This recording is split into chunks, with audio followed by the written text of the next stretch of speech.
Ah, you're earlier than I expected. Hey, Flint's! Been waiting here long? Not too long. I came a little early so I'd have some time to think. Are you nervous about the battle? Quite the opposite. I'm reminiscing on my past battles. When I was awakened by the Ratniki, I had not touched a weapon in many years. I felt like the battlefield was not where I belonged.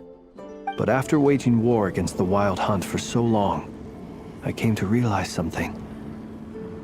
A life of absolute peace is simply not a possibility for me. My restless flame indicates that somewhere inside of me, there is a deep yearning to root out the evil in this world. Oh, that doesn't sound like such a bad thing.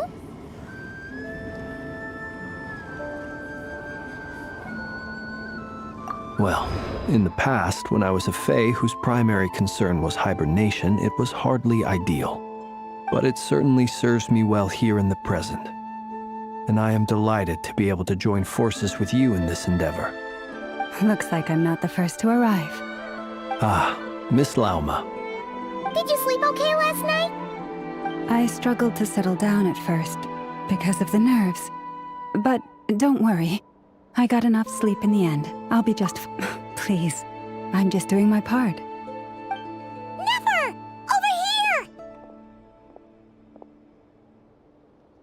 Aino asked me to relay a message. She said Anefa will be on high alert and keep a close watch over all secondary districts where defense is required, providing support as necessary. Meanwhile, Aino herself will provide range support to us directly, using her latest invention. Excellent. My thanks to all involved. The chess set's looking a little unstable. It won't hold him much longer. We should be prepared to engage at a moment's notice. No sense sitting around waiting. Let's make the first move while we still have the option. I agree. Paimon, find a safe hiding place. Got it! Be careful, Traveler! I will.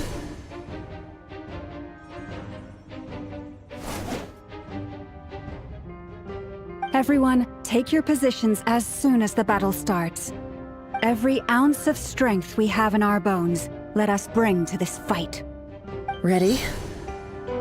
Let's go. I've seen all your futile ploys before. You have become the authors of your own demise. I wouldn't be so sure about that. You are merely a moment of sport before I tear down the moon.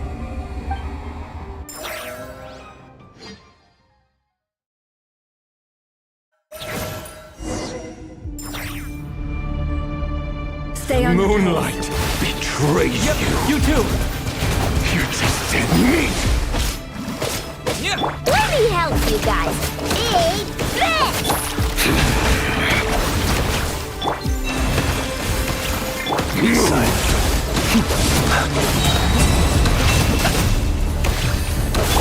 Go!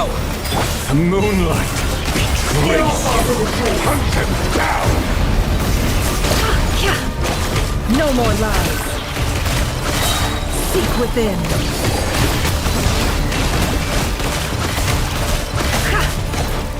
For the everlasting place. Futile! Water jet! Close your eyes. Be silent. Do you fear the dark? Do you fear the dark? It all adds up.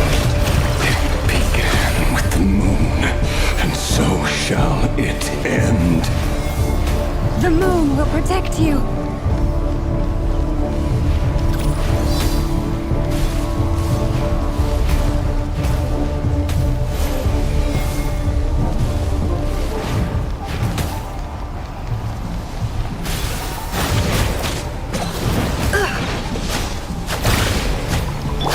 Forest, protect us. Observe. Close your eyes. quite finished. Do you see?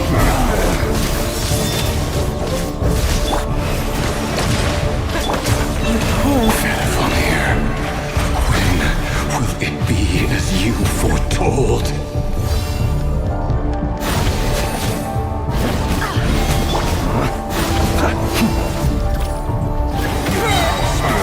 Welcome here.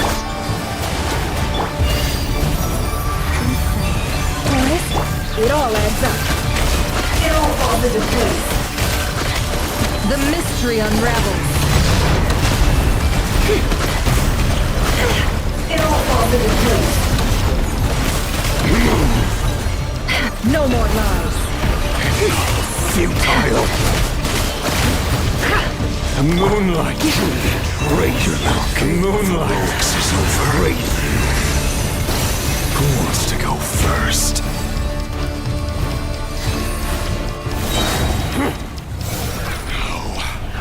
Get out of my sight! No! We've been separated! My grasp! You okay? Never! Where are the others? Stuck outside the barrier. I guess he really doesn't like us. I told you before, knowing too much is always a death sentence. Be careful what you wish for.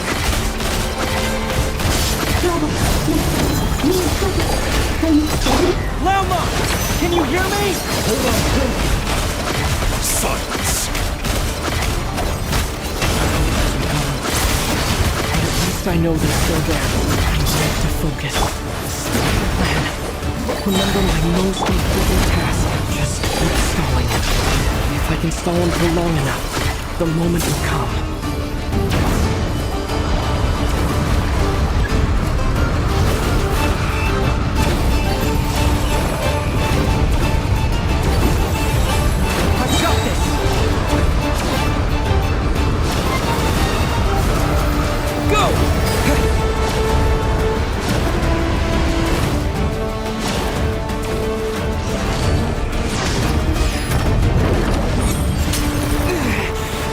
Death is within my grasp! Can't keep this up!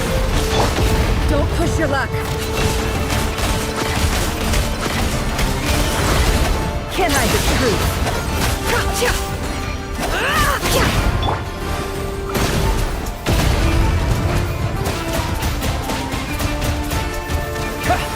It all adds up.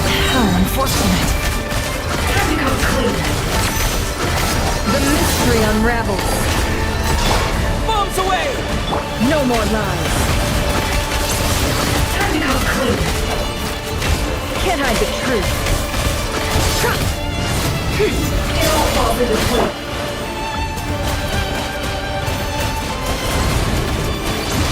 Water jet! Seek within. It all adds up. Time to come clean. Can't hide the truth.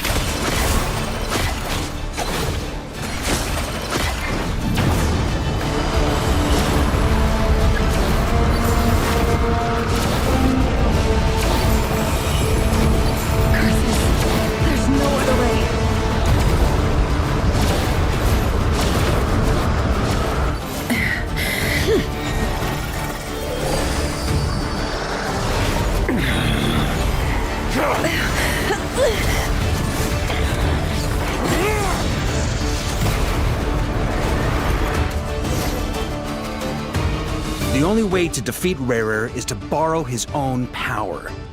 That means Columbina will have to disappear while you two bear the brunt of his attacks. You have to hold on. Find a way to keep him focused on killing the two of you.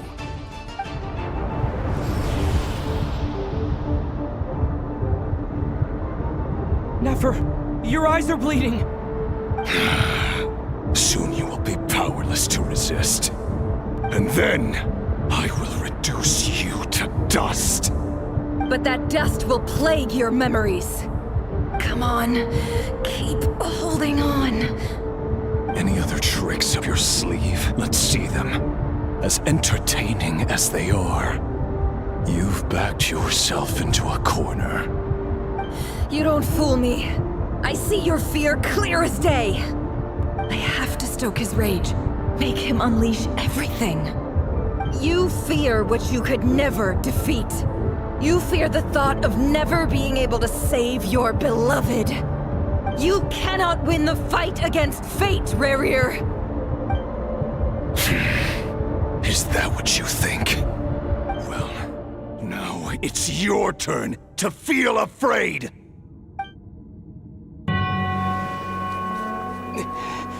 You fear the sound of your own name? Is it us you hate?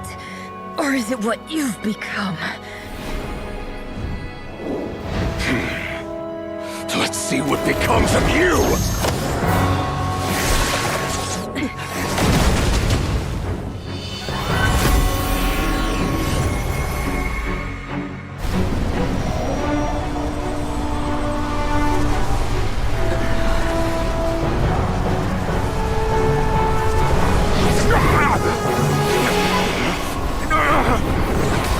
What's happening? That power. I've seen it before!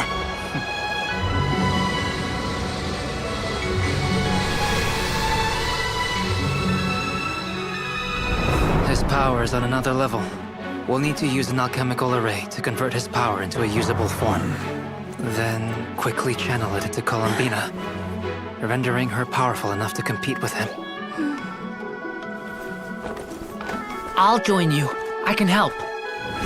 If I release enough abyssal energy into a confined space, it'll create a potential difference, allowing us to extract a huge amount of elemental energy.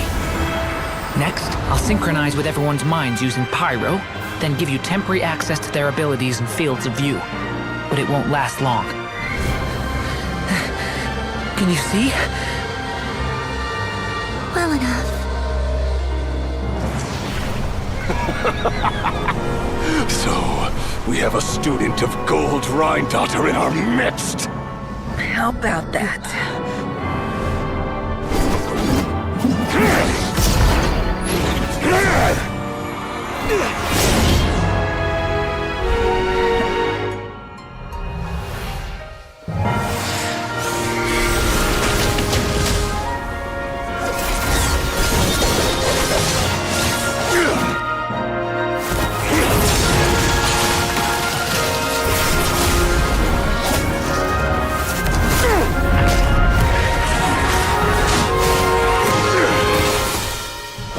You use my own power against me?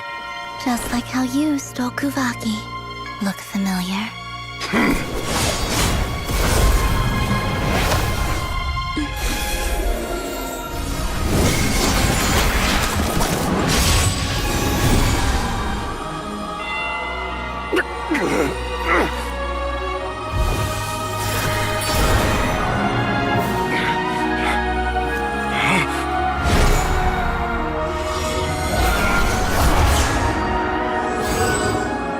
Don't you realize?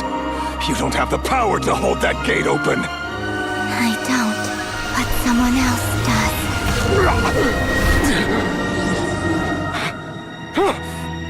Goodbye, Rerir.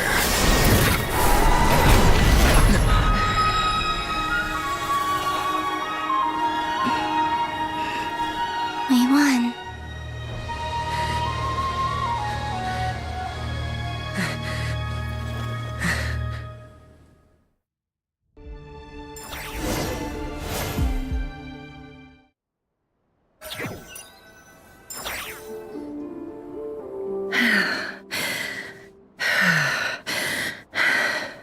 Nefer, how are your eyes?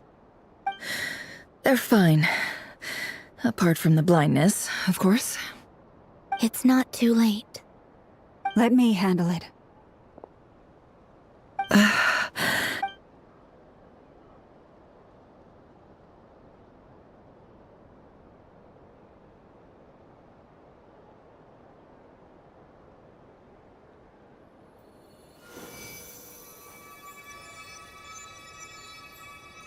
Miss Nefer, it's not like you to lose your composure. That was the most reckless thing I've ever seen you do. Reckless how? The situation was critical. Our lives were at stake. We had to do something. Even so. Okay. I guess you're right. Under the circumstances, it was a wise decision. You traded your eyes for an incredible victory. In business terms, I suppose that's a huge return on investment. I'd be hard-pressed to argue otherwise. Still, I don't like this outcome, and I don't want you to lose your sight for good. People suffer when they make sacrifices they shouldn't have to make, whether that means faith, strength, or in this case, your ability to even see. I had hoped you could win without sacrificing so much as a single hair on your head. Thank you. Really. All done. Don't try and open your eyes just yet. We'll see how you're doing in a couple of days. Until then, please follow your recovery plan to the letter. I'll send full details through Yehoda.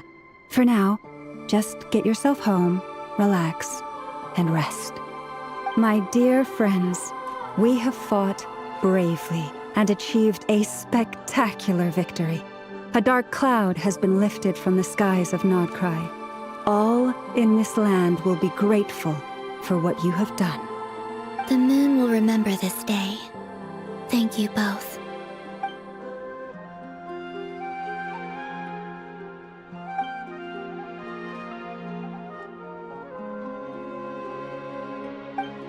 There's something I want to let you know. What is it? When Durin connected everyone's minds so I could access their powers, I also felt everything they felt.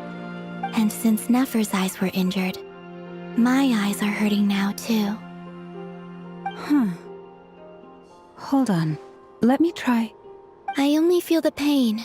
There's no actual damage. I just thought I should tell you. You're right. There's no damage. That's a relief. But I must say, I'm surprised to hear the Kutar share something like this with me. In the past, you never used to open up about yourself. Things are a little different now from how they were. I'm learning to share how I truly feel with my friends. Friends? You have no idea how glad I am to hear that.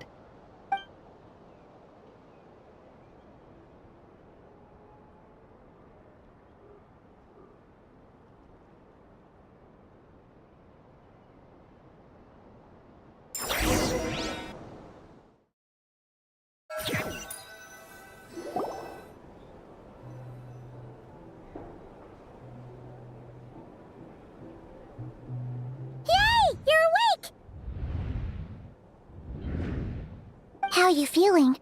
Any aches and pains? Did you sleep well? I'm doing all right, Paimon.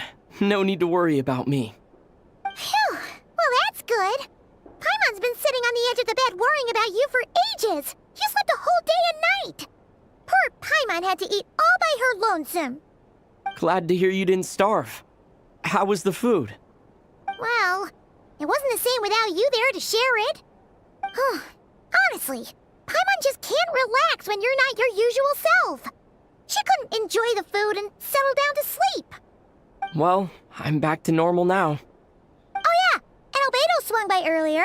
He said to tell you to head to the tavern when you woke up. Varker and the others are organizing a victory feast and they want to celebrate with you. He also dropped off some medical supplies, but you seem fit as a fiddle, so guess you won't be needing those.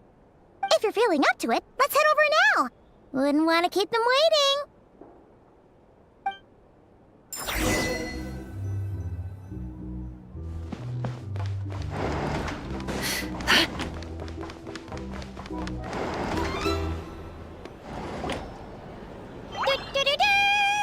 We're here!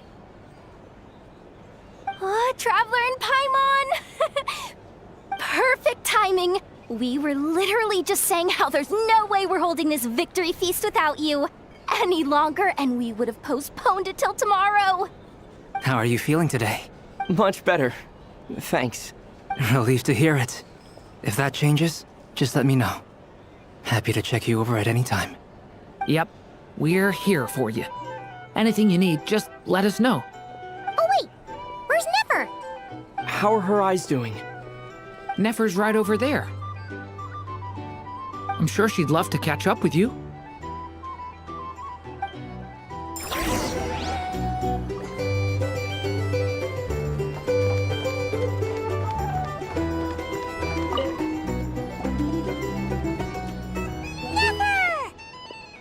Traveler, Paimon, are you recovering well?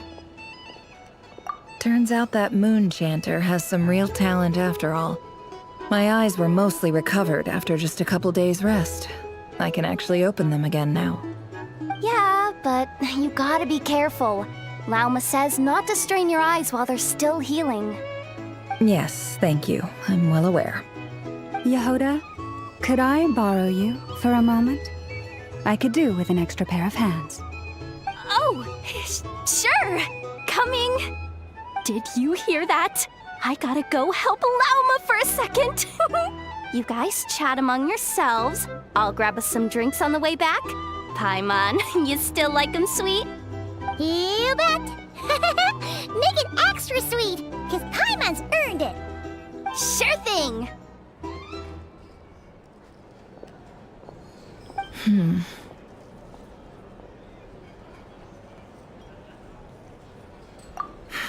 The Raker of Solnari.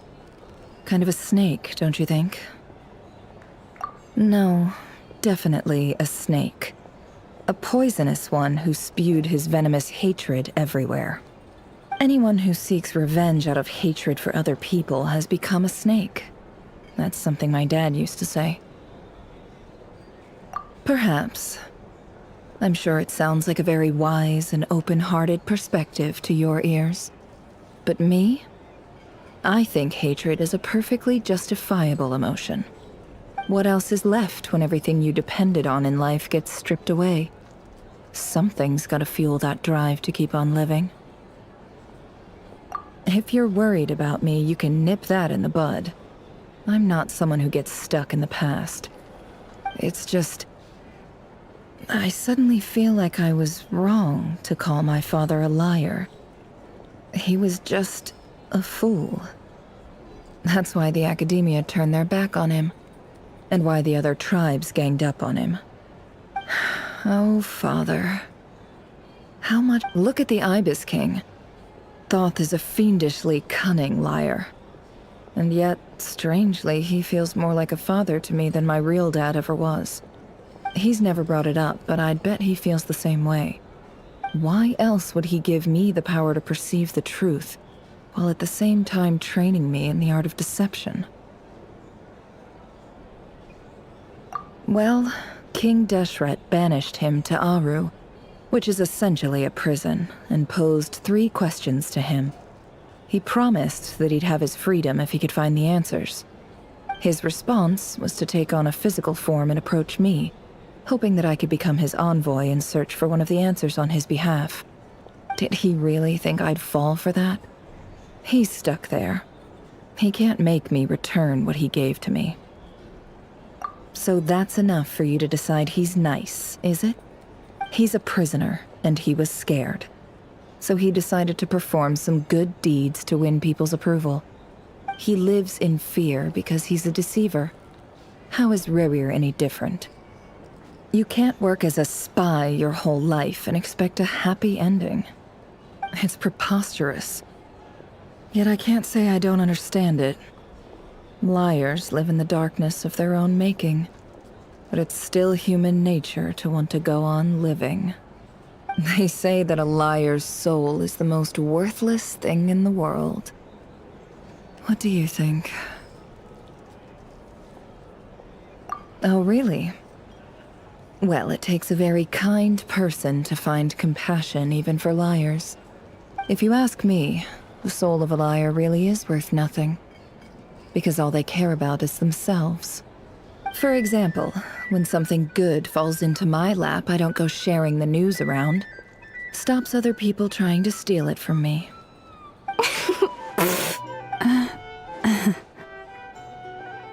So be it. They have sharp ears. I can't keep anything from them. Oh, is that what it looks like? Well, you all know my past now. And I can't simply eliminate everyone who knows too much. So I guess I just have to put up with you. For the foreseeable future, at least. When you find yourself in a situation you can't control, the safest play is to keep calm and start monitoring everyone involved like a hawk. In the intelligence world, you need to have a sense of perspective and play your hand accordingly. If you understand what's at stake, please ensure my secret is safe with you. I trust you'll respect my wishes as a friend. But don't forget, I will also be watching you like a hawk.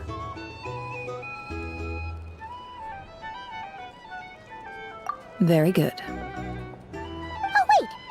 Now that the panic's over and we've all calmed down, Paimon suddenly remembered something. After all that build-up, our mystery ally never showed up even once!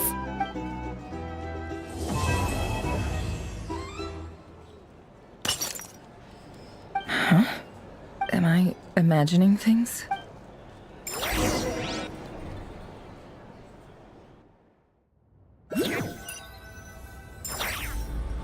So, that close colleague who stayed behind with you? What's he been up to recently? Don't know, don't care. I get more normal human interaction from hanging out with Bosco too than him. Although, now you mention it, he hasn't bothered me in a while. I wonder if... If he's disappeared without a trace, it's the biggest gift he ever gave to the world. But I somehow doubt that's what's going on. He won't lie low forever. So we'd better stay on guard.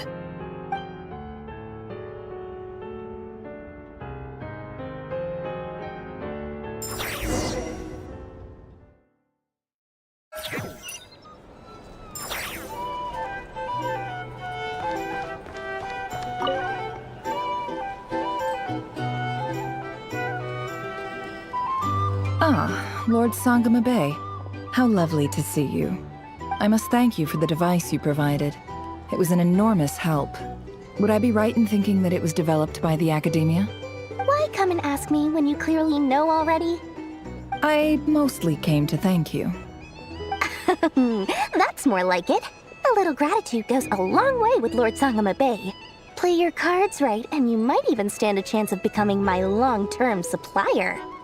The chance to work with such a kind and charitable investor as yourself would be a great honor for the Curatorium. Huh?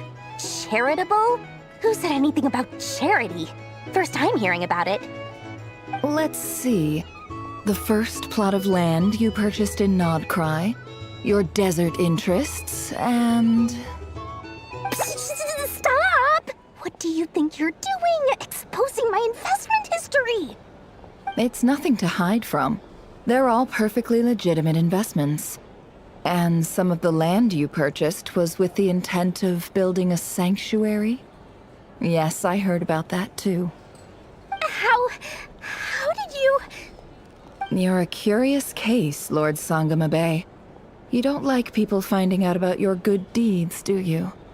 But I'm afraid no matter how hard you try to keep things under wraps, where there's a will, there's a way.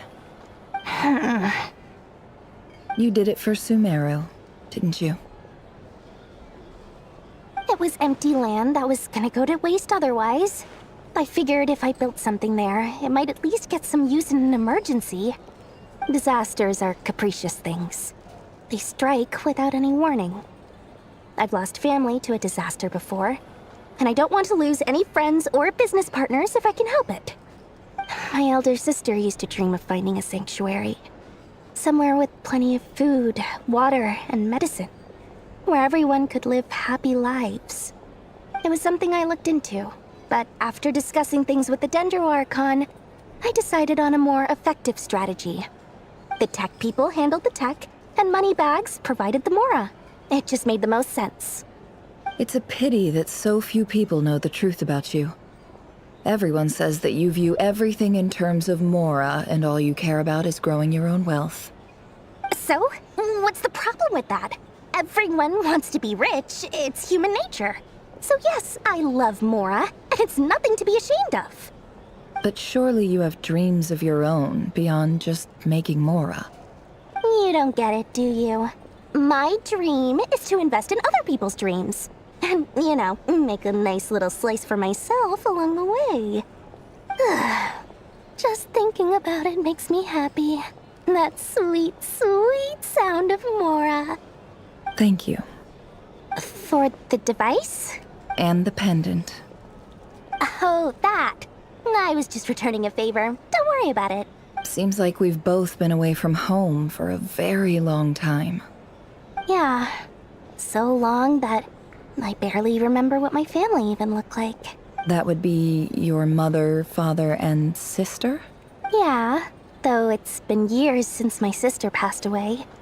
It's not like I want to forget them, obviously, but memory can be even more ruthless than the most calculating business person. Beyond a certain point, if something isn't helping you, it just gets rid of it. My sister can't help me now. Slowly but surely, her face is fading from my mind's eye. It's become a vague impression. Not everything will fade. When loved ones pass away, the beautiful memories are the ones that last the longest. Yeah, that's true. If you ask me, that's the one silver lining in all of it. Well, that, plus, I'm sure that life is much better now than it was back then.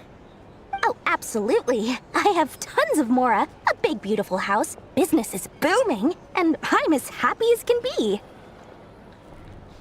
You've got a lot going for you too. Boss of the Curatorium of Secrets? I'm sure there's plenty of Mora to be made in that line of work. I appreciate the vote of confidence.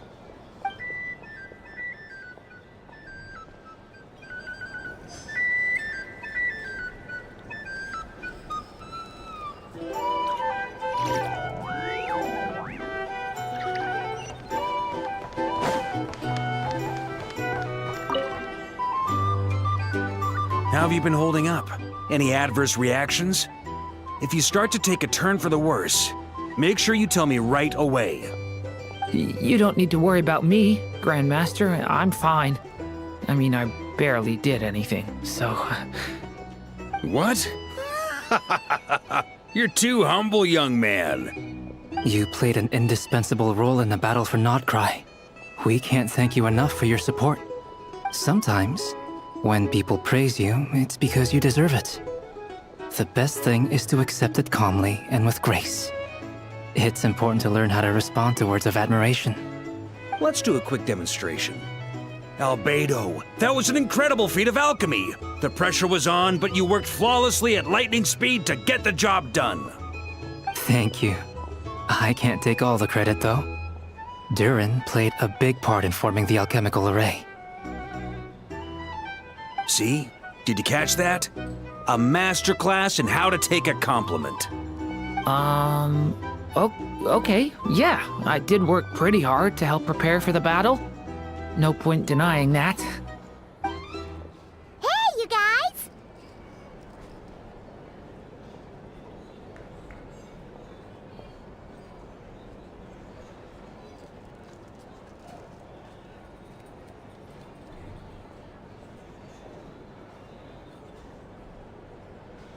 Hey, look who's bounced back. Looking good, Traveler.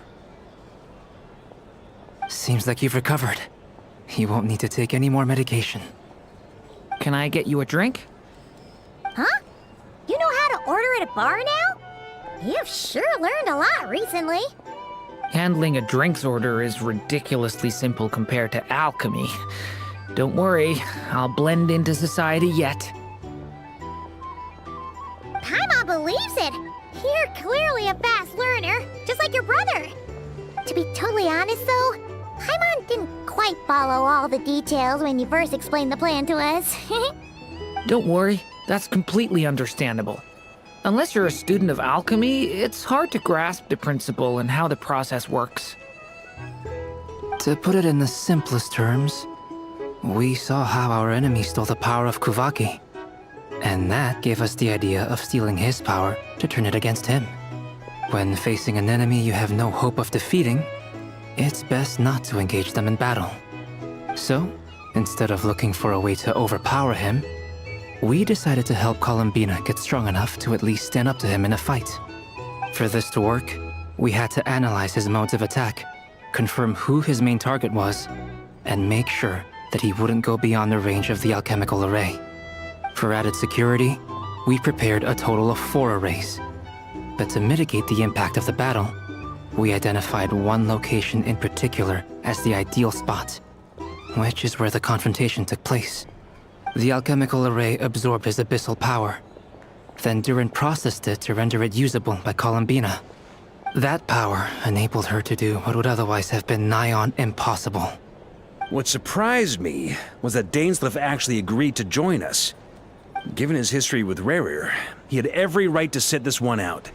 But we're extremely grateful for the decision he made.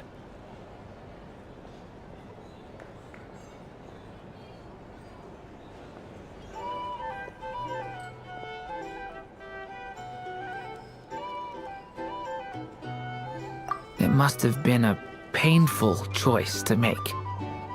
But I'm sure that making a decision was far better for him than staying in limbo. Absolutely. He was torn between 2 paths, but in the end, he made his choice and stuck to it resolutely. He doesn't strike me as the sort of person who'd stay trapped in limbo for... Anyway, however you cut it, everyone gave a stellar performance. And now, it's time to kick back and celebrate.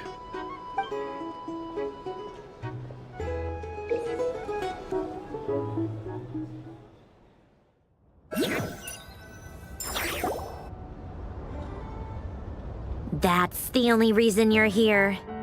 Yes. I've thought a lot about it. And I've realized that you, me, and Arlecchino should be friends. I think this is very important. So I felt I had to come and tell you. Well, this is a new one. I'm so moved. I can't even hold my teacup. If that's all, you can leave now. Do you not want to be friends with me? Or is it that you prefer being co-workers? What is this, Columbina? Are you deliberately testing my patience threshold? Right now, my politeness module is active. But if you say another word, I swear I'll shut it down. If your politeness module was active, wouldn't you say the word please at some point? Polonia, please see Lady Columbina to the door. Will you still invite me to your next tea party? What? Yes, I think you will. Bye-bye, dear Sandrone.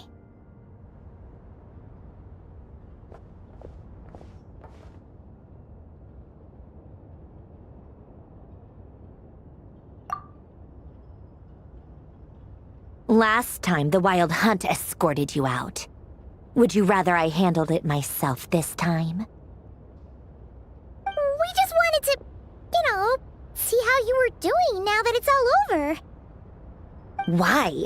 Out of concern for my safety? I hope you didn't seriously think that the Rayhir of Solnari would be able to lay so much as a finger upon me, given how prepared I was. Mostly because you kinda helped us out, so we just wanted to check you were okay. Looks like all your robots are fixed, huh?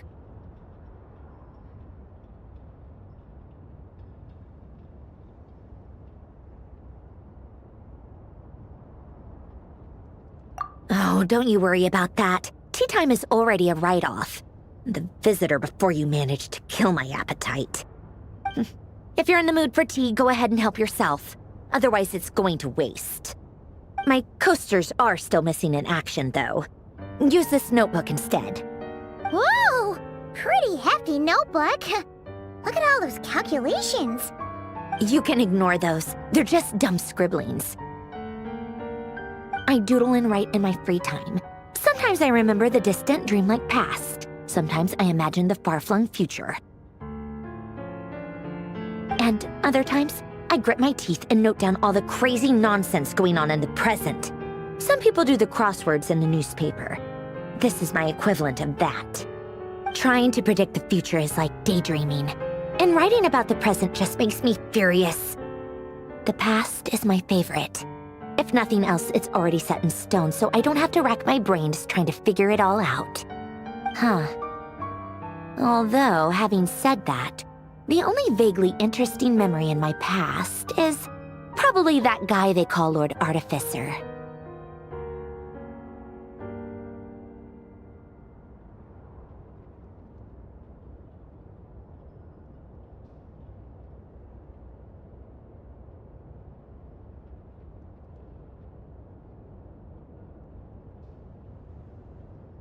Who else? Pretty much all the mecha in Fontaine are his personal handiwork.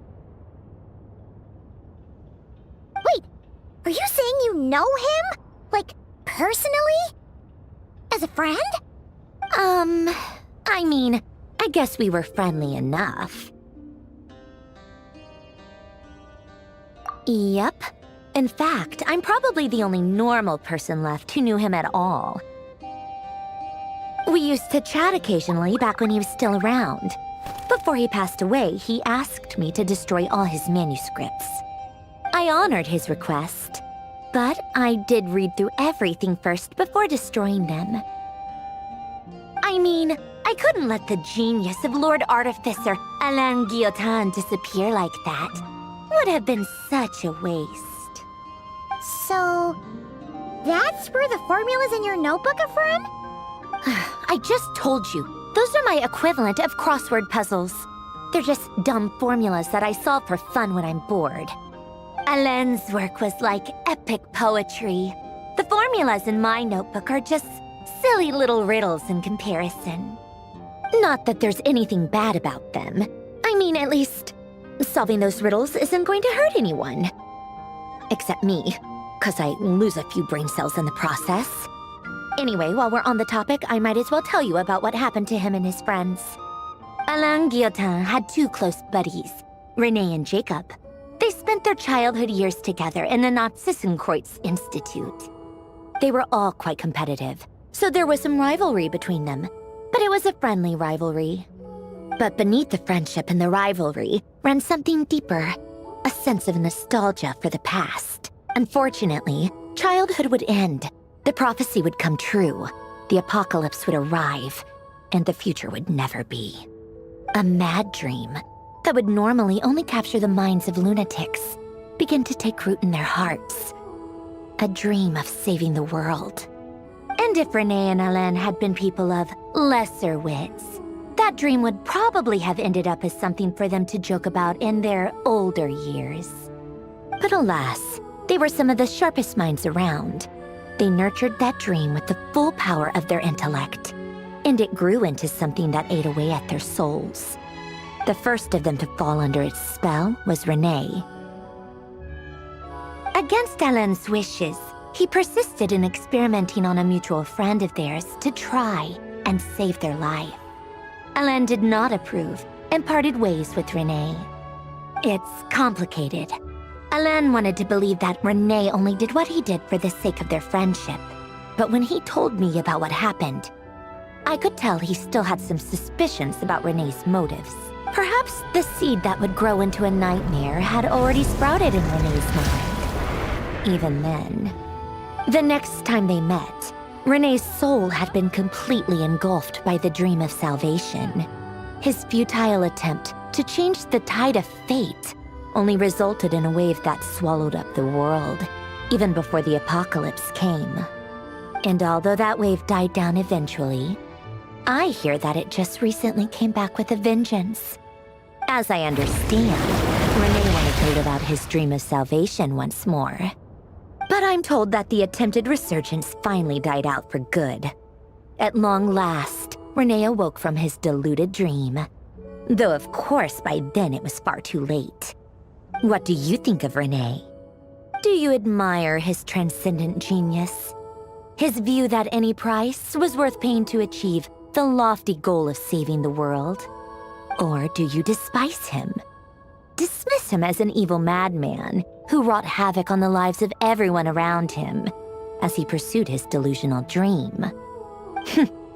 Same difference, really. Just a matter of perspective.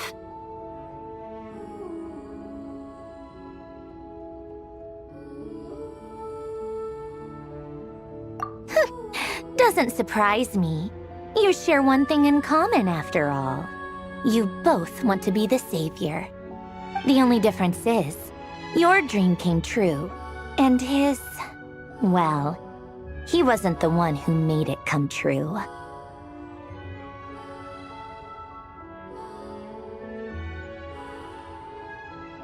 I don't like fanatics who give up their whole lives for their ideology. Nor do I like fools who let their delusions take control. Maybe I could understand if Renee had just been an ordinary person. But he had a sage-like intellect, and still managed to get himself lost in the labyrinth of his own desires.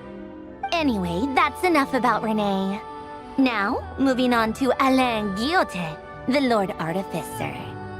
He managed to put a stop to the first storm whipped up by Renee. But after that, Alain lost his friends and family. To his credit, I suppose, the loss of his family and friends was purely a tragic accident. It's not like Alain sacrificed them for his cause or anything. After that, the only thing supporting his work was the same dream that had dragged his closest friend down to the abyss.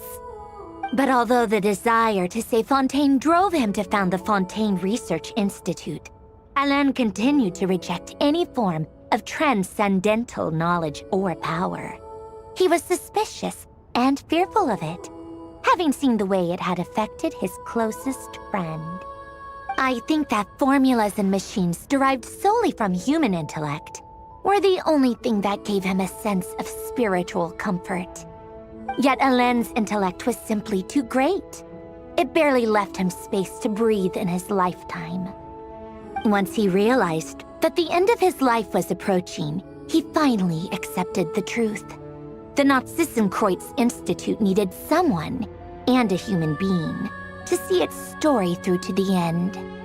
He quit working on his formulas, trading them in for the fairy tales that had played such a formative role in his childhood, but which he'd barely touched in his adult life. He told me that the director of the Nazissenkreuz Institute used to read those fairy tales to the children as bedtime stories. Apparently, they worked wonders at sending kids off to sleep. I think that all he wanted at that time in his life was to be able to sleep deeply without being plagued by depression. By that point, nothing else really mattered. At the very end, he laid down to rest in the ruins of the former Nazissenkreuz Institute orphanage, while the Fontaine Research Institute he had founded continued tirelessly with its work. Many years after that, tensions over competing dreams would once again cause a rift, this time between members of the Fontaine Research Institute. But the actions of those fools had nothing at all to do with Alain. And that is the story of two people from the Nazissenkreuz Institute who both wanted to save the world. One went all in on his fantasy of salvation without ever looking back, and ended up calmly sinking to the bottom of the deepest sea. The other sought desperately to burn bright in his life, even though he wasn't sure where he was going. I do sometimes wonder, why is it that people like them have such grand hopes of saving the world? Even the grandest tree starts as a tiny seed. So perhaps, for each of them, their mission to save the world began with a very simple desire: to save themselves. They were young children with friends and family who mattered to them, desires to explore the meaning of life, ambitions to have a successful career. They didn't want to see all of that taken away in one fell swoop. Or maybe they just wanted to find something to anchor themselves within the chaos, to stop them getting quietly swept away by the storms of life. But instead, the search for their own salvation took them down the rocky road laid out by fate. Do you think the desire to save oneself is enough of a justification to try and save the world?